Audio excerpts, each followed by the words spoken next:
Hello everyone, welcome back to a new video. आज का जो वीडियो है वो आपके लिए बहुत इम्पॉर्टेंट होने वाला है क्योंकि एक न्यू वैकेंसी अलर्ट है जो कि रायपुर छत्तीसगढ़ के साइड से आपको एफएसएल जो है फॉरेंसिक साइंस लेबोरेटरी जो है उसमें देखने को मिलने वाला है।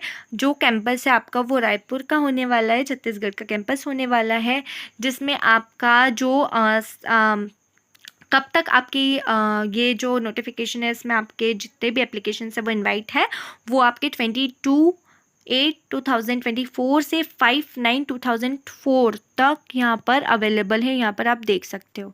ठीक है, हम बात कर लेते हैं कि क्या क्या चीज़ें हैं यहाँ पर इस एफएसएल की वैकेंसी में।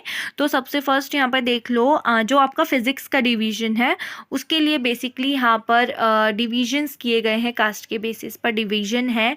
इसमें आप देख सकते हो कि कितने पद हैं आप लोगों के लिए अपने अपनी कास्ट के बेसिस पर, और यहाँ पर जो आपको सैलरी दी जा रही है वो 51,780 जो है वो सैलरी आपको यहाँ पर दी जा रही है। ठीक है, तो टोटल जो अगर हम देख लें तो टोटल यहाँ पर फिजिक्स के लिए 7 डिविजन्स है, 7 जो है टोटल वैकेंसीज है दिया। देन उसके बाद में अगर हम बात करते हैं केमिस्ट्री की, तो केमिस्ट्री के लिए बेसिकली यहाँ पर आपके पास में 4 वैकेंसीज हैं। इसके लिए भी सेम सैलरी जो है वो प्रोवाइड की जा रही है। ठीक है, उसी के साथ साथ अगर हम बात करें बायो की, तो बायो के लिए भी यहाँ पर 4 जो है वो टोटल वैकेंसीज हैं जिसकी सैलरी भी सेम यहाँ पर दी जा रही है। ठीक है, आगे हम बात कर लेते हैं, डिस्कस कर लेते हैं।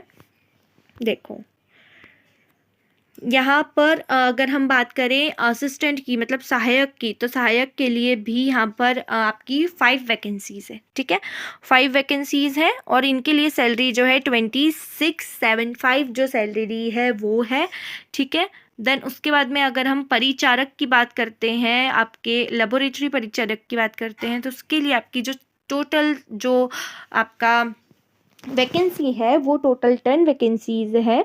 ठीक है, और यहाँ पर आपकी सैलरी 16,615 जो है सैलरी आपकी दी जाएगी यहाँ पर। ठीक है, अब देख लेते हैं हम एलिजिबिलिटी क्या क्या चीज़ें कह रही है। एलिजिबिलिटी में देखो यहाँ पर आपके पास में केमिस्ट्री, इलेक्ट्रॉनिक्स या आपका फॉरेंसिक साइंस या आपका लॉ, इन सब में एमएससी होना चाहिए। बीएससी भी आपका केमिस्ट्री और फिजिक्स दोनों सब्जेक्ट होना चाहिए वहाँ पर। ठीक है, देन उसके बाद में आप रिसर्चर के साथ साथ उनका आपका 2 वर्ष का आपको अनुभव होना चाहिए।